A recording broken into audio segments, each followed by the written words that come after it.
Welcome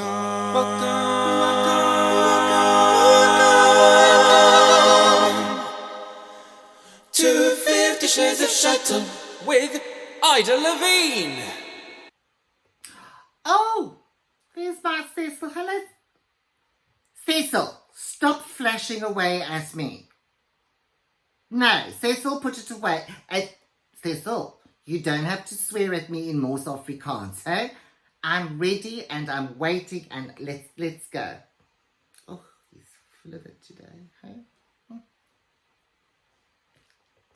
Hello everybody and welcome to Ida Levine's 50 Shades of Chateau, my finger buffet of lockdown advice and support.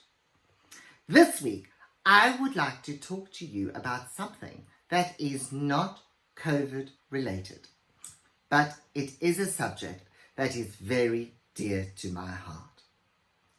And I should warn you that this episode is R-rated as it does contain some colonial language and mild Western imperialism.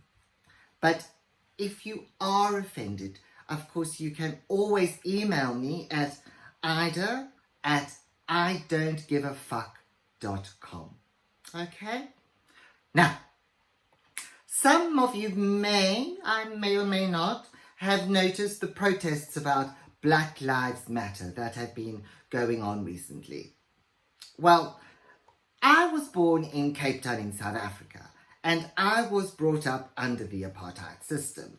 So I have seen firsthand what it meant for my staff to live in a world that judges you according to your colour. And I've seen how society can change if we throw off the oppressors like we did under my very good friend Nelson Mandela. Well, I will keep fighting until racism against every minority group is eradicated everywhere. But I would like to talk to you about the attacks on the statues of colonialists and slavers. They say that we shouldn't acknowledge men who colonized or exploited so many other people. Well, that would have made my learning South African history at school so much easier. I mean, there wouldn't have been anything happening at all between 1652 and 1994. One target of the protests in South Africa's South Africa's very own Cecil John Rhodes, of course. And I have to say, I think they are quite right. You know, he made his millions out of spreading the British colonies all over Africa. And those millions have blood on them. Blood. And the protests are saying that we shouldn't reap the benefits of blood money. So I say this, Rhodes must fall. We should tear down Rhodes University in Cape Town and tear down Rhodes House in Oxford and cancel the Rhodes scholarships that have supported so many overseas students over the years.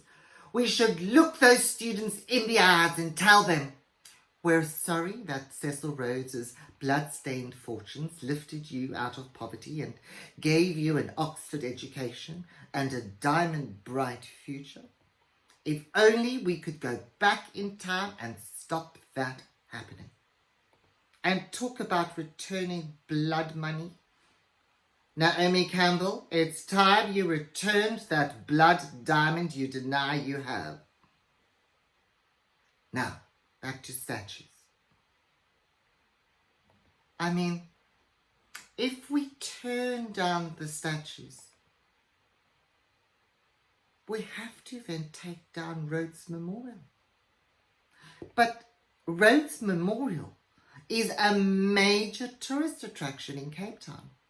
Oh, I mean, we could just take down the signs and call it the Memorial of the Unknown Imperialist. Or just turn it into a drive-through McDonald's. And that cute statue in Oxford, don't throw it away. It would go very nicely here in my rose garden, here in my Versailles-themed 1 3/4 acre landscaped grounds in Berkhamsted Garden suburbs in Hertfordshire. Now, the protesters also want to pull down the statue of Lord Baden-Powell, who founded the Boy Scout movement. Well, I had no idea. Who would have thought that the man who had such a profound impact on the lives of so many pubescent boys would turn out to have a bad side to him? But you know, the one statue I would definitely pull down is the little ballerina girl opposite the Royal Opera House in Covent Garden. Fat shaming us all with her skinny malinky body and right in the eye line of the people eating in Pizza Express. Oh, it's offensive. But we mustn't forget that the Western colonial legacy is cultural as well as financial. I mean, I do like to watch that Strictly Tea Dancing program, but it makes my blood boil when they force that lovely Johannes Roddy Bibi to do the Venetian waltz. And Oti Mabuse too, of course, but at least she should know better. She's also a judge, you know, on that The Biggest Dancer show, along with that artist, formerly known as Cheryl Tweedy Fernandez Vicini Colby Dexter. And that nice boy, of course, from the documentary of the high school singing club stuff. Now, before I go, I did notice that it is Father's Day today. Could we have all the statues of fathers please taken down, because I don't have a father. And I find those statues highly, highly offensive. No, I'm only kidding. No, but really, I would just like to take a moment to send my strength and courage to all those fathers who are separated from their families at this special time. And an even more love and joy to those fathers who are locked up with their children and families. Well, I should probably wrap it up there. My Twitter feed seems to be going a little bit more sugar note today. And anyway, I need to go and take Sylvie's temperature. Oh, this morning it was 103, which is as far as Dame Vera Lind got. Sylvie is looking very peakish at the moment.